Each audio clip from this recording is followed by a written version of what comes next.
भगवत गीता के नाम कुछ पल हर सुबह शाम चैनल में यह अनाम आवाज एक बार फिर आप सबों का स्वागत और अभिनंदन करती है। साथियों, आज आप सबों के बीच प्रस्तुत है भगवत गीता छठे अध्याय का 9वां श्लोक। सुहृन् मित्रार्य उदासीन मध्यस्थ द्वेष्य बंधुषु साधुषु अपि च पापेषु संबुद्धिर्विशिष्यते। इस श्लोक का सरल शाब्दिक अर्थ इस प्रकार है। सुहृद अर्थात स्वार्थ रहित, सबका हित करने वाला, मित्र, वैरी, उदासीन अर्थात पक्षपात रहित, मध्यस्थ अर्थात दोनों पक्षों की भलाई चाहने वाला, द्वेष्य द्वेष रखने वाला, बंधुगणों में, धर्मात्माओं में और पापियों में भी समान भाव रखने वाला मनुष्य अत्यंत श्रेष्ठ है।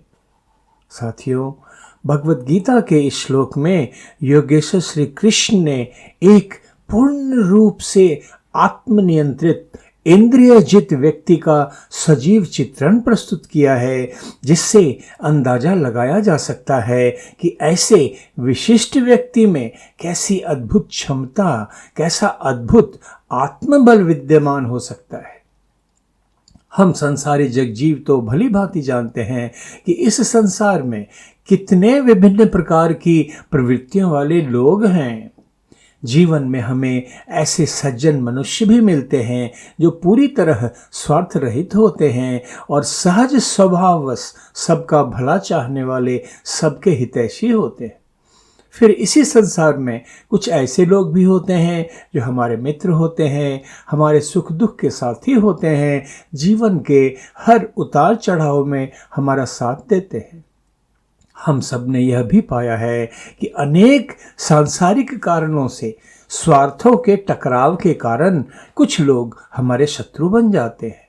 फिर इसी संसार में हमें ऐसे लोग भी मिलते हैं जो सबके प्रति पूरी तरह पक्षपात रहित उदासीन होते हैं।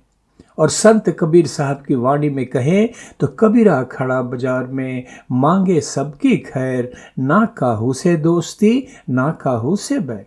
पुनः इसी संसार में मध्यस्थ प्रवृत्ति वाले लोग भी होते हैं जो दोनों पक्षों की भलाई चाहने वाले होते हैं और दो पक्षों के बीच किसी विवाद की स्थिति में वे बीच बचाव कर दोनों पक्षों के हितों की रक्षा करने का प्रयास करते हैं। और इसके बाद संसार में हम जगजीवों ने देखा ही है कि विभिन्न कारणों से कई लोग हमारे प्रति द्वेष की भावना रखने वाले होते हैं। इसी संसार में हमारे बंधु बांधव भी होते हैं। विविधताओं भरे इस संसार में धर्मात्मा मनुष्य भी हैं और पापी लोग भी विद्यमान हैं। सचमुच कितनी विविधताओं भरी है मानव समाज में लोगों की सहज प्रवृत्तियां। साथियों, गंभीरता पूर्वक विचार करने की बात है कि किंकर्तव्य विमूढ़, हताश, शोक विह्वल अर्जुन को नकारात्मक मानसिकता से उबारकर युद्ध रूपी कठोर कर्तव्य पालन के लिए पूरी तरह तैयार करने का प्रयास कर रहे योगेश्वर श्री कृष्ण को इस श्लोक में अर्जुन को मनुष्यों की स्वभावजन्य विविधता भरी प्रवृत्ति के संबंध में इतने विस्तार पूर्वक समझाने की क्या आवश्यकता हुई? वे ऐसा क्यों कर रहे हैं? बात सीधी ही है। संसार की द्वंद्वों भरी विविधता मनुष्यों को कभी शांत चित्त नहीं होने देती, हमेशा उद्विग्न, चिंताग्रस्त, दुविधाग्रस्त बनाए रखती है। और चिंता, उद्विग्नता तथा दुविधा की स्थितियों में साधारण जगजीव प्रायः उचित निर्णय नहीं ले पाते, जिस कारण से उनके कर्तव्य पालन में गलतियां होती हैं जो कभी कभी इतनी गंभीर होती हैं कि उनके कारण पूरा जीवन ही हताशा, निराशा से भर जाता है। यह स्थिति बड़ी दुखद, बड़ी कष्टदायक होती है, जिससे उबर पाना बहुत कठिन होता है।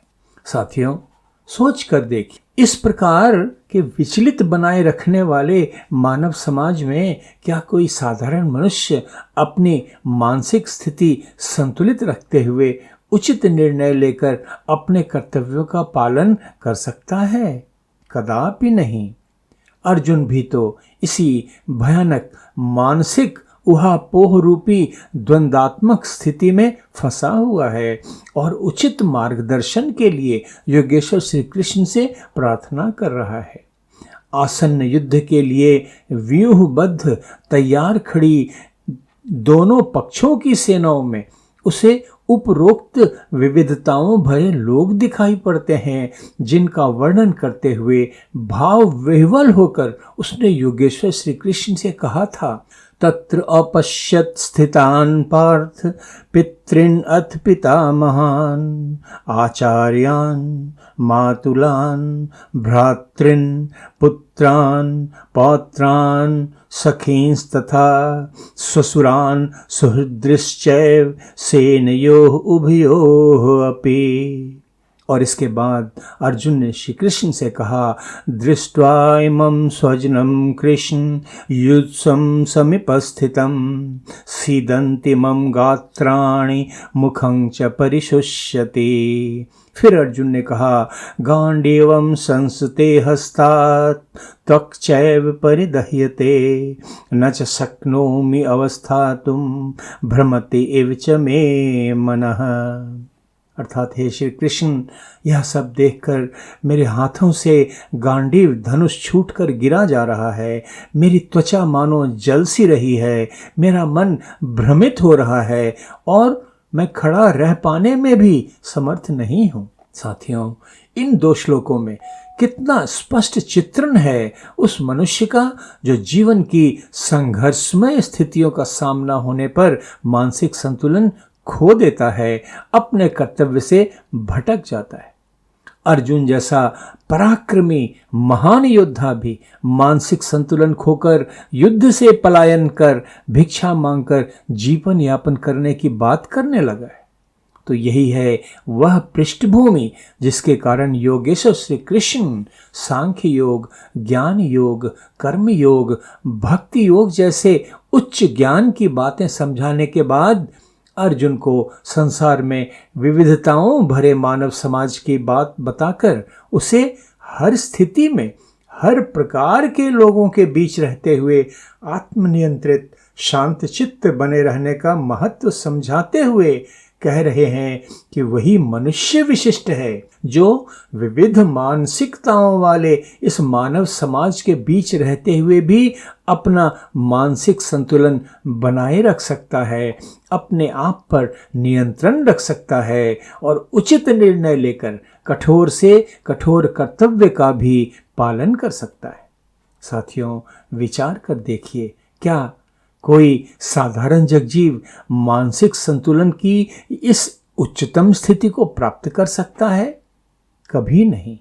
मानसिक संतुलन समभाव की इस उच्च अवस्था को तो वही मनुष्य प्राप्त कर सकता है जिसने ज्ञान चक्षुओं के द्वारा सभी जगजीवों की आत्मा में छुपे बैठे पर ब्रह्म परमात्मा को देखना सीख लिया है। इसी स्थिति का वर्णन करते हुए मेरे परम आराध्य ब्रह्म ज्ञानी सद्गुरु सदाफल देव जी महाराज ने स्वरवेद में कहा, सब में देखे आत्मा आत्म देखे पीव, पीव जीव में मिल रहा दूध मध्य जिमे घी।